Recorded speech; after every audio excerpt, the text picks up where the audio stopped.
मेरा नाम है निक्षय मौर्य और आप सुन रहे हैं stardom chronicles with your story teller Nikshay Maurya. साल 1972 की बात है। रमजान का महीना था। मुंबई के फेमस स्टूडियो में एक गाने की रिकॉर्डिंग चल रही थी। रफ़ी साहब और लता जी गाना रिकॉर्ड कर रहे थे। जिस फिल्म के गीत की रिकॉर्डिंग चल रही थी उससे एक बहुत बड़े स्टार का उदय होने वाला था। लता जी व रफ़ी साहब ने कई टेक्स में ये गाना गाया और संगीतकार जोड़ी कल्याण जी आनंद जी ने भी उन टेक्स को ओके कर दिया था। लेकिन लता जी खुश नहीं थी। उन्हें लग रहा था कि कहीं ना कहीं कोई कमी तो रह गई है।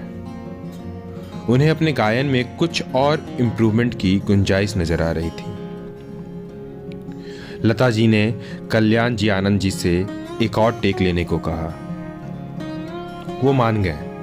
उन्होंने रफ़ी साहब से भी एक बार और गाना रिकॉर्ड करने की गुजारिश की।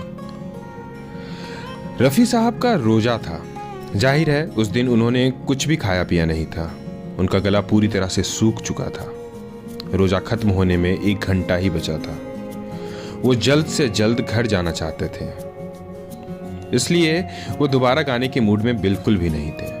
जब कल्याण जी आनंद जी ने उनसे एक दफ़ा और गाने को कहा तो रफ़ी साहब थोड़ा नाराज़ हुए। उन्होंने कहा कि जब गाना ओके हो चुका है तो दोबारा गाने की क्या ज़रूरत है। वो जाकर अपनी गाड़ी में बैठ गए। तब फिल्म के एक गीतकार दौड़कर रफ़ी साहब के पास गए। उन्होंने रफ़ी साहब से पूछा, रफ़ी साहब आप जानते हैं ये गाना किस पर फिल्माया जाएगा?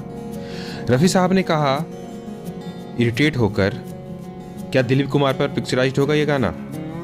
तब उस गीतकार ने रफ़ी साहब से कहा, आपसे इस खादिम पर। रफ़ी साहब हैरान हो गए और उनका गुस्सा भी एक पल में काफूर हो गया।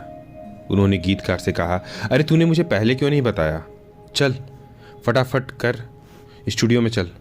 जब रफ़ी साहब स्टूडियो में आए तब तक सभी म्यूजिशियंस स्टूडियो से बाहर जा चुके थे। रफ़ी साहब ने खुद सबको दोबारा स्टूडियो में चलने को कहा और फिर लता जी को साथ लेकर वो स्टूडियो में गए।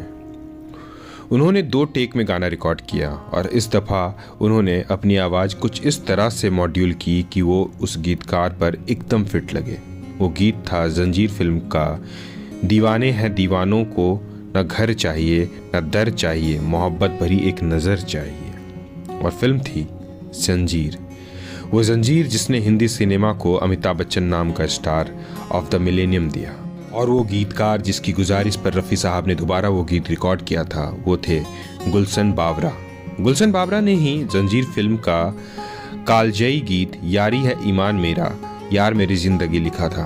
12 अप्रैल 1937 को गुलशन बावरा जी का जन्म लाहौर के पास स्थित शेखपुरा नामक कस्बे में हुआ था। आज ये जगह पाकिस्तान में है और अब कस्बे से शहर बन चुकी है। गुलशन बावरा जी का पूरा नाम गुलशन कुमार मेहता था।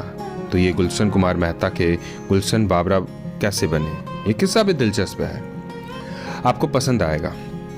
चलिए बताता हूँ, ये भी बताता हूँ।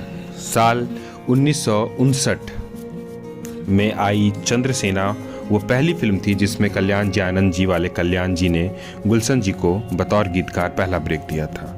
उस फिल्म के क्रेडिट्स में इनका नाम गुलशन लिखा गया था। इसी साल आई एक और फिल्म सट्टा बाजार के लिए भी गुलशन जी को गीत लिखने का मौका मिला। मीना कुमारी और बलराज साहनी स्टारर उस फिल्म में गुलशन जी ने 2 गीत लिखे थे। जब सट्टा बाजार फिल्म पर काम शुरू हुआ तो इसके डिस्ट्रीब्यूटर को गुलशन बावरा जी से मिलवाया गया। डिस्ट्रीब्यूटर जानना चाहता था कि फिल्म के गीत लिख रहा गुलशन नाम का आदमी कौन है। वो डिस्ट्रीब्यूटर जब गुलशन जी से पहली दफ़ा मिला तो उसे बड़ा अजीब लगा। इनके बाल बिखरे हुए थे और इन्होंने कपड़े भी कुछ अजीब तरह के पहने हुए थे। इस डिस्ट्रीब्यूटर को यकीन ही नहीं हुआ कि ये आदमी गीत लिख सकता है। उसने कहा, अरे ये तो बाबरा लगता है, बाबरा, ये क्या गीत लिखेगा?